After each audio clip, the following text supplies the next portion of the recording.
Screen के जरिए इसलिए मैं बता रहा हूं, मैंने इसलिए पहले शुरुआत ये किया कि शहर कहां जा रहा है, शहर कहां जा रहा है। दादा भुसे साहब, आप पालक मंत्री हो, मेरा कोई जाति आपसे झगड़ा नहीं है।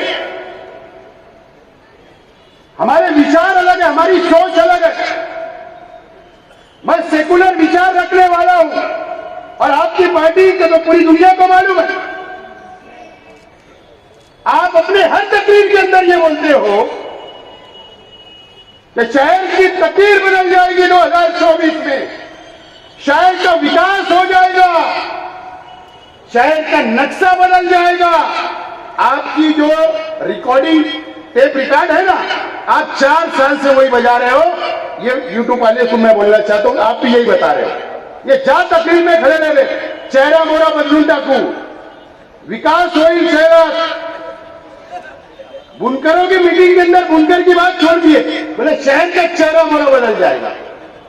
आपको अपने विकास के ऊपर, आपके डेवलपमेंट के ऊपर इतना दम है तो विकास और डेवलप के नाम पर वोट मांगो, मुसलमानों की बलि चढ़ाकर आप वोट मत मांगो। जय आपको मेरे को बोलना है। काय को हिंदू और मुसलमानों को लड़ाते हो? ये शहर की परंपरा है, आज की नहीं 50 साल की, कि देवी का रथ आता है हमारी खानदेश से, हमारे खानदेश के हिंदू भाई आते और इस शहर से जाते हैं। यहाँ का मुसलमान उनको शरबत पिलाता है, यहाँ का मुसलमान उनको पानी पिलाता है, उनके लिए नाश्ते का इंतजाम करता है। एक पत्थर भी नहीं गए, एक पत्थर आज तक। इतना एहतराम करते हम, भाईचारा इतना है। क्या जरूरत पड़ गई इन 2 सालों के अंदर आपको? क्या आपके पार्टी के लोग, वो रात आता है तो 40 गांव फाटे के ऊपर आप जमा होते हो, पूरे तालुके के अंदर आप सोशल मीडिया के ऊपर पोस्ट वायरल करते हो कि वहां जमा हो जाओ।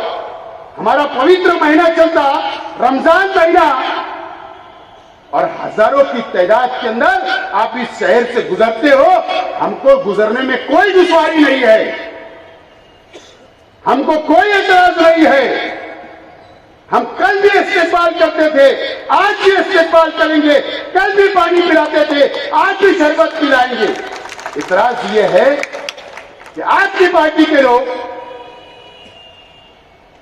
शहर का लैंड ऑर्डर खराब करते हुए जाओगे,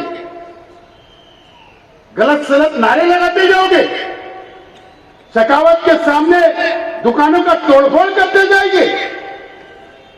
शहर का माहौल क्यों खराब कर रहे हो? क्यों आपको अपने डेवलप के ऊपर विश्वास नहीं है? आप बहुत विकास की बात कर रहे हो कि उसके ऊपर भरोसा नहीं है? क्या हिंदू भाई को भड़का कर वोट देना चाहते हो? क्या तफरका पैदा करना चाहते हो? क्या वजह है? ये शहर के आवाम सोचे। शहर के एमएलए का तो आपने देखा है वीडियो। 2019 में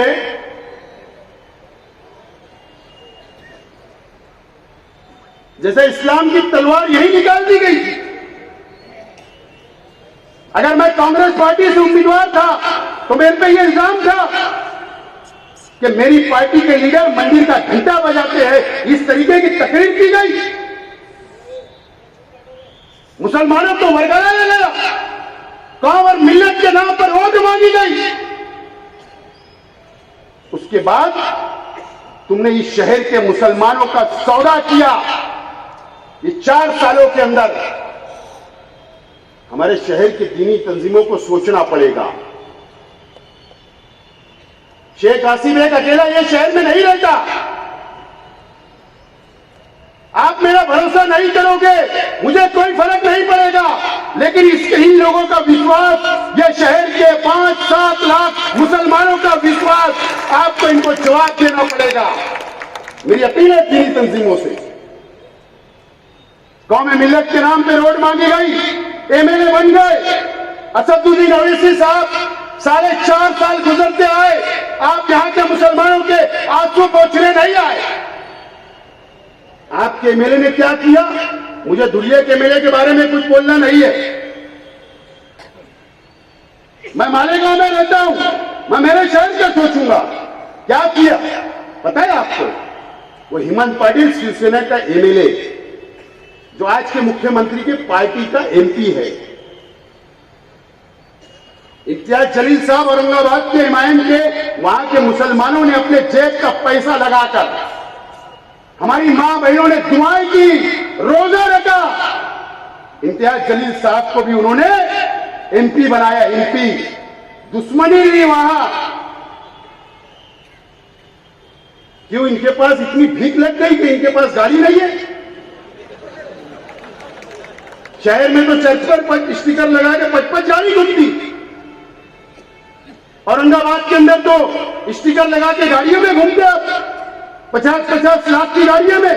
क्या वजह है कि मुंबई के अंदर आप टैक्सी से सफर किया? आपने, आपके सामने वीडियो, ये चैनल की वीडियो है। होटल के अंदर बैठकर मीटिंग की गई, डीलिंग की गई। उसके बाद एकनाथ शिंदे साहब वजीर आला बने। दूसरे दिन होटल के अंदर जाकर ये मुलाकात करते हैं कि गलतफहमी ना हो जाए।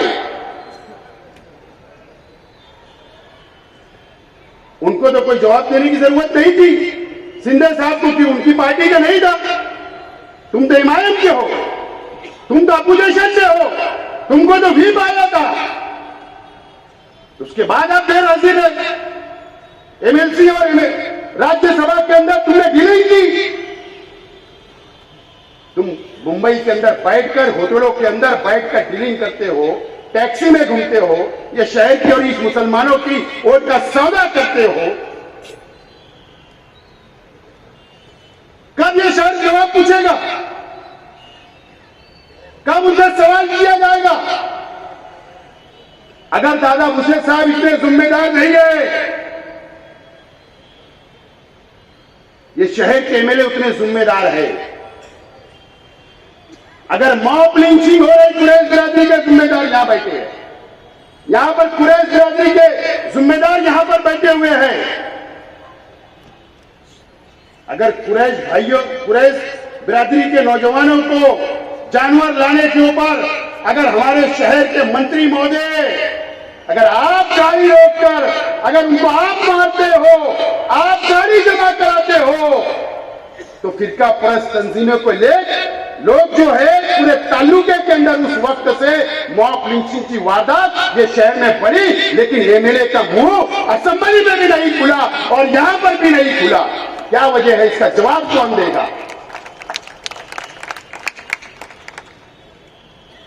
रमजान महीना, कसम खुदा और रसूल की, अल्लाह को हाजिर नाजिर जानकर बोलता हूं कि मैं पूरी तरावी पढ़ता। यूसुफागाजी मस्जिद के अंदर 2 बरस से ऐसा हो रहा है कि मेरी तरावी की नमाज छूटती है जब वो रच जाता है। शेख रशीद साहब अपनी रिक्शा के अंदर जब वो रात आया तो शेख रशीद साहब मगरिब के बाद रोजा उन्होंने ऑफिस में खोलकर गए और रात के थोड़ी दूर के ऊपर चलते रहे कि कोई हादसा ना हो जाए। और मैं यहां पर एक पूरी टू व्हीलर के ऊपर घूमता रहा जब तक वो क्रॉस नहीं हो गया बस स्टैंड। शहर को संभालने की कोशिश की, लेकिन इतना बड़ी कुछ गुजर गया, इतनी गुलामी कि तुम एक आवाज नहीं उठा सकते। असेंबली के अंदर तुमने एक आवाज उठाई क्या कि मेरे शहर के अंदर ऐसा हो रहा है? 5 महीने के अंदर, रमजान महीने के अंदर आपने कोई आवाज नहीं उठाई। किसकी गुलामी कर रहे हो? इसका जवाब तुमको देना पड़ेगा। ये शहर कहां जा रहा है? मुझे मालूम है मैं जो बोल रहा हूं इस मंच से, इन मीडिया के सामने, मुझे मालूम है कि मेरे साथ भी झूठे केस बनाए जा सकते हैं। मुझे इस बात का एहसास है।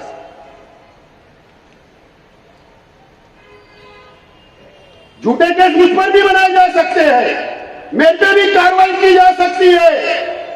लेकिन अगर मैं आज बोल रहा हूं तो इस जिम्मेदारी से बोल रहा हूं कि सेंट्रल जेल की पार्टी मैंने देख के आया हूं कि एक वक्त पड़ेगा कि मुझे अंदर रहना पड़ेगा, उसके लिए भी मैं तैयार हूं, इसलिए आज यहां तकरीर कर रहा हूं, उसके लिए भी तैयार हूं, लेकिन झुकूंगा नहीं, यह तो तय। जुल्म के खिलाफ आवाज उठाऊंगा, आंख में आंख डालकर बात करूंगा, यह शहर को बचाने की कोशिश करूंगा, यहां के हिंदू और मुसलमानों की एकता बरकरार रखने के लिए लड़ते रहूंगा। लेकिन सरकार और सरकार के नुमाइंदों के सामने झुकना मुझे नहीं पसंद है और मैं नहीं झुकूंगा। ये बात का मुझे शेख रशीद साहब ने सिखा कर गए, डरना नहीं, झुकना नहीं। क्या होगा? ये फांसी में तो नहीं लटकाएंगे, जेल में ही डालेंगे ना। न्यायालय खुलिए, कोर्ट खुलिए, इंसाफ मांगेंगे। आज के ऐसे जज कोर्ट के अंदर मौजूद है जो इंसाफ पसंद है और इंसाफ दे रहे हैं, लेकिन इसका जवाब इस शहर के एमएलए को देना पड़ेगा। अरे कितनी शर्म की बात है, 4-4.5 फीट का आदमी नितेश राणे मालेगांव के अंदर आता है, किले के ऊपर चढ़ जाता है और ये कमिश्नर उसका इस्तेमाल करता है और वो वहां से नजारा देखता है। नजारा, ये शाह बिरादरी के लोग बैठे हैं, सचिन शाह वगैरह, शाह बिरादरी की एक बहुत बड़ी आबादी है वहां पर, हमारे दलित भाइयों की भी बहुत बड़ी आबादी है उस बस्ती में, हमारे बुनकर भाइयों के भी बहुत मकान आते वहां। वो आकर वहां पर बोलता है कि 8 दिन के अंदर ये बस्ती खाली हो जाना चाहिए, मैं तो बुलडोजर चढ़ा दूंगा। इतनी मर्दानगी थी ना तो असेंबली के अंदर आवाज उठा के बोलना था। शर्म आना चाहिए कि तुम्हारे असेंबली हल्के के अंदर की जाता, तुम्हारे असेंबली हल्के के अंदर आकर तुमको चैलेंज करके गया, सिर्फ तुमको चैलेंज करके नहीं गया, यहां के मुसलमानों को चैलेंज करके गया, लेकिन आपने एक अल्फाज नहीं बोला। इसका जवाब भी तुमको इस शहर को देना पड़ेगा। अरे असेंबली के अंदर बोल दिया कि पाकिस्तान है यहां, मालेगांव को नितेश राणे ने खुला बोल दिया मीडिया के सामने।